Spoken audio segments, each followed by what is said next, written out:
My dear students, lecture 2 topic का नाम है आज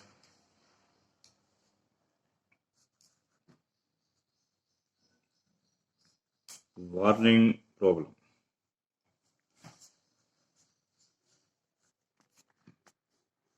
इन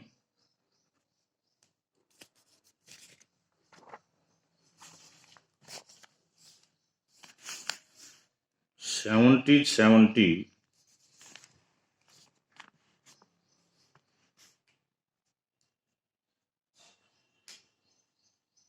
warning stated that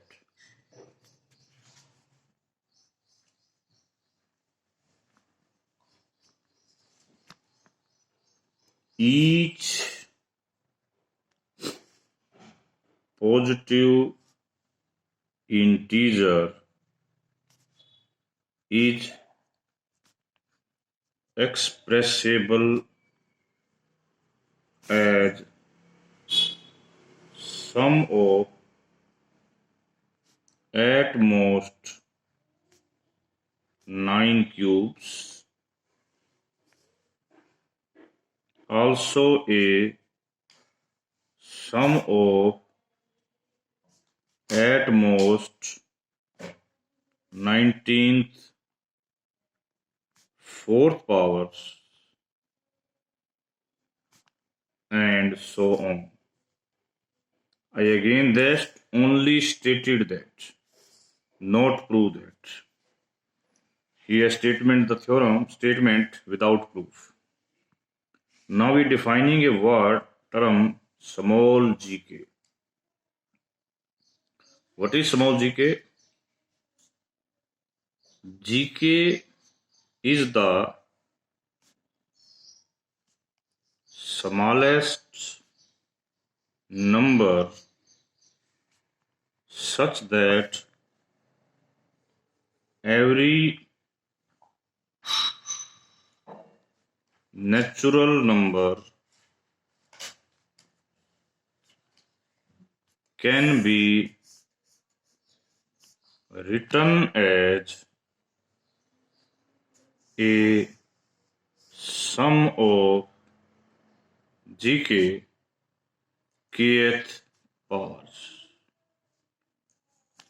इसको समझाने के लिए हम एक बात और करते हैं, आपको एक नोट भी है इसमें। जीके डिपेंड्स ओनली ऑन के and not on natural number. Firstly, we find the value of G2. Okay, चलते हैं। फर्स्ट पॉइंट G2, ठीक है। Every prime is not a perfect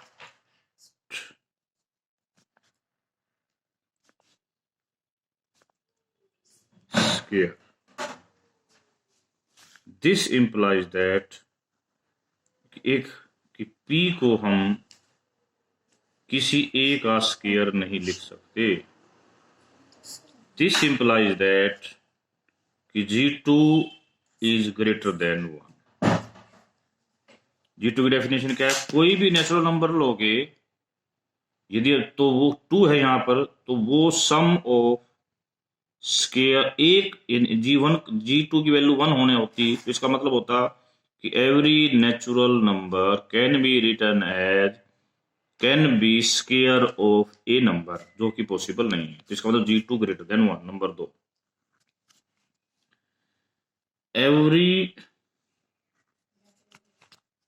prime of the form 4k plus 3 cannot be written as sum of two squares. और ऐसे primes कितने होते हैं? Infinite many. तो इसका मतलब G2 ग्रेटर देन 2 हो गया। Now come to the third point. Every natural number of the form 8m plus 7 cannot be written as sum of 3 squares। इसका मतलब क्या हुआ कि G2 3 भी नहीं है, 3 से भी बड़ा है। चौथी, लैग्रांज थ्योरम क्या कहती है? अभी बताया था आपको कि एनी पॉजिटिव इंटीजर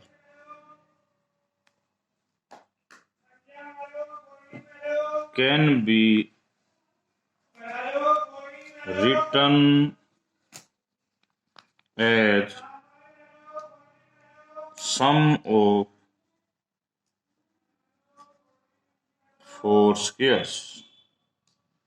इसका मतलब G2 less than equal to 4 होगा। यहाँ पर greater than 3 less than equal to 4, it means G2 is nothing other than 4। बात क्लियर हो गई? अब हम G2 के लोअर बाउंड को निकालने की कोशिश, GK के लोअर बाउंड को निकालने की कोशिश करते हैं। Lower bound to show that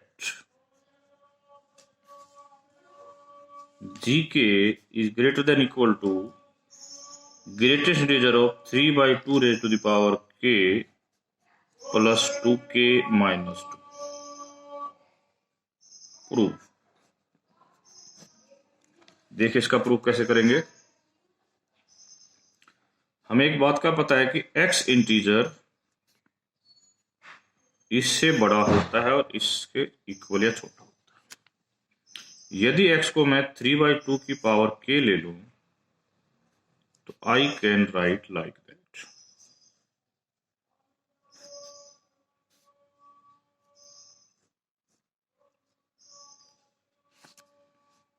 और एक और, यदि अब मैं ले रहा हूं let Q is equal to this thing and n equal to 2k Q minus 1। तो 2 की पावर k, इसकी power this, minus 2 raise to the power k। इसका उत्तर क्या आएगा? It's answer is less than 2 raise to the power k into 3 raise to the power k, that is equal to 3 raise to the power k। तो this thing is less than 3 raise to the power k। Next, n जो है वो लिया हमने 2 raise to the power k into Q minus 1, which is less than equal to, देखो ध्यान से, Q ये है और ये चीज इससे लेस होगी, less than equal to minus 1। तो it is 3 raise to power k minus 1 strictly less than 3 raise to power, this n is strictly less than 3 raise to the power k। इसका meaning क्या है? इसका meaning क्या है? n 3 raise to the power k है। n क्या है? 3 raise to the power k। आपका टारगेट है यहां पर GK बनाना, GK फाइंड करना। तो यदि मैं इस n को ही लिखना चाहूं, G2 का मतलब था, G2 का उत्तर 4 आया था। 4 क्या आया था? क्योंकि हमने लिखा था every natural number can be written as sum of 4 square. 4 square. अब यहां पर हमें लिखना है क्या ये n, हमें इसकी वैल्यू निकालनी है। Is n is sum of GK के पावर्स, जीके के पावर्स। अब देखिए n 3 की पावर k से छोटा है, तो n के अंदर जो भी रिप्रेजेंटेशन होगा उसमें 3 की पावर k की कोई टर्म नहीं आएगी, इससे बड़ी भी नहीं आएगी। तो इसको हम क्या लाइन वर्ड से लिख सकते हैं? So if we want to represent n as a sum of kth power, then 3k or 3k, 4k, 5k like that cannot occurs in this representation.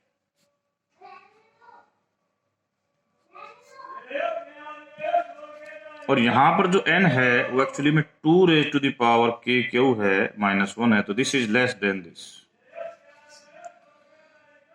तो जो n का रिप्रेजेंटेशन होगा it will be made with the help of 2 raised to power k and 1 raised to power k. So far the most economical representation of n as a sum of kth powers, we must take n equal to 2 raised to power k q minus 1। इसमें हमने 2 की power add कर दी, 2 की power k subtract कर दी।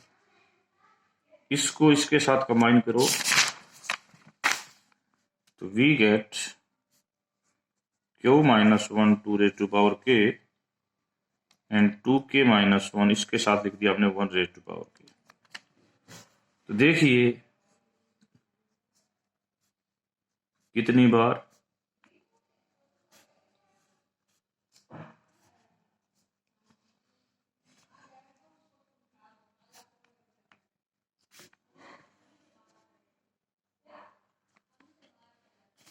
यानी कि इतनी बार तो ये और इतनी बार ये, तो जीके की वैल्यू इसके हिसाब से कितनी होगी?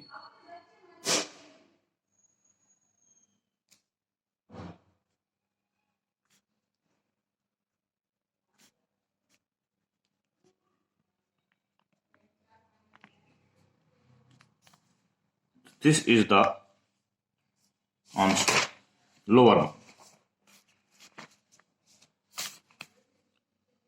यदि हम G2 निकालना चाहे तो G2 क्या आएगा?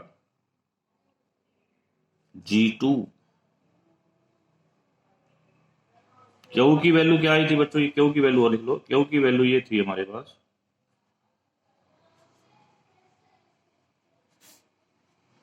G2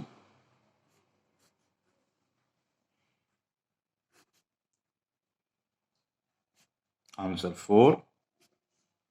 G3 चेक करोगे आएगा ग्रेटर देन 9, G4 चेक करोगे ग्रेटर देन 90। अब आज हम एक नई डेफिनेशन और बोलते हैं। Capital GK is defined as the smallest natural number such that every natural number except a finite natural number, कुछ फाइनाइट नेचुरल नंबरों को छोड़ दो, can be return as a sum of GK kth powers.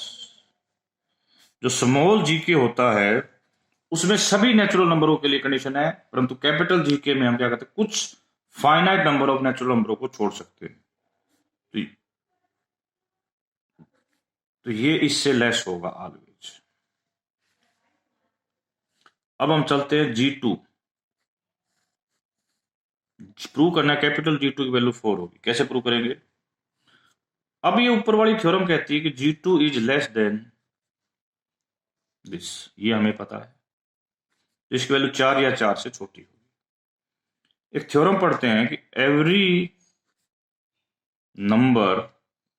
Number of the form 8m plus 7 cannot be written as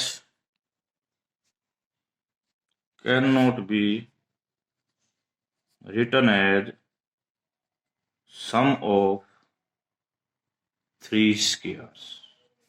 तो सो G2 greater than 3 होगा, तो ultimately क्या आ गया? G2 इक्वल टू आ गया 4। अब आपकी मेमोरी के लिए बता दिया जाए, G2 की वैल्यू 4 आ गई, तो स्मॉल G2 कैपिटल G2 दोनों 4 आ गए। स्मॉल G3 की वैल्यू आपको अभी कितनी बताई मैंने? Greater than equal to 9। इसकी वैल्यू हमारे पास greater than into 19, like that. अब क्वेश्चन ये है कि इसके बारे में भी कोई बाउंड हमें पता है या नहीं। This thing will be discuss in the next class. क्या डिस्कस की जाएगी उसके बारे में बता रहा हूं आपको। हम ये प्रूव करेंगे कि GK is greater than K plus 1। This will be discuss in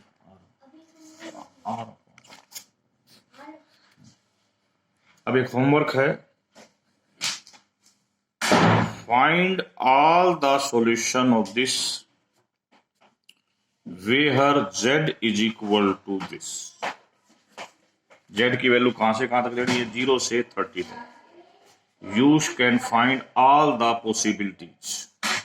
okay, इसकी सारी पॉसिबिलिटीज आपने बतानी है और आंसर देना है। तो ये आपके लिए होमवर्क है। ये क्वेश्चन MDU के पेपर में आया हुआ है, तो इसलिए मैंने आपसे पूछा है। 1 सेकंड क्वेश्चन, फिर मैं बता रहा हूं, हम इसकी सारी पॉसिबिलिटी निकालनी है। और एक क्वेश्चन और भी प्रूव करना है कि XYZ। अब सेकंड क्वेश्चन ये मैंने कराया हुआ है कि x² plus y² plus z² जब हम निकाल लेते हैं, तो मैंने प्रूव किया था कि 60 जो है इन दोनों की प्रोडक्ट को डिवाइड करेगा। ये क्वेश्चन याद है या नहीं आप लोगों को? मैं क्वेश्चन का नंबर से आपको बताना चाह रहा हूं।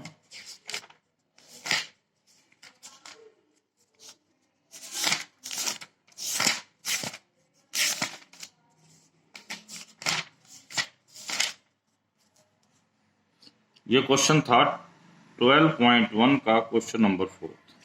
MDU के पेपर में ये पूछा गया है कि यदि x² plus y² equal to z² है तो इसको 0 प्रूव कीजिए। थर्ड क्वेश्चन ये है कि x² plus y² equal to z² है, तो प्रूव कीजिए कि दिस इज डिविजिबल बाई 84। ये आपके लिए होमवर्क है और द वाला आपके लिए होमवर्क है। यदि कोई क्वेश्चन ना हो तो you can ask me so that I will provide you solution. Otherwise on the my behalf these questions are completed. Okay, तो ये तीनों क्वेश्चन ये मैंने करा रखा है। ये भी आपको ऐसे क्वेश्चन करा रखे हैं, ऐसे भी करा रखे हैं। ठीक है, विद दीज वर्ड्स अब हम जो कल डिस्कस करेंगे आपसे, ये क्वेश्चन डिस्कस करेंगे और इसी क्वेश्चन के साथ ही आपका सिलेबस कंप्लीट हो जाएगा। Thank you very much.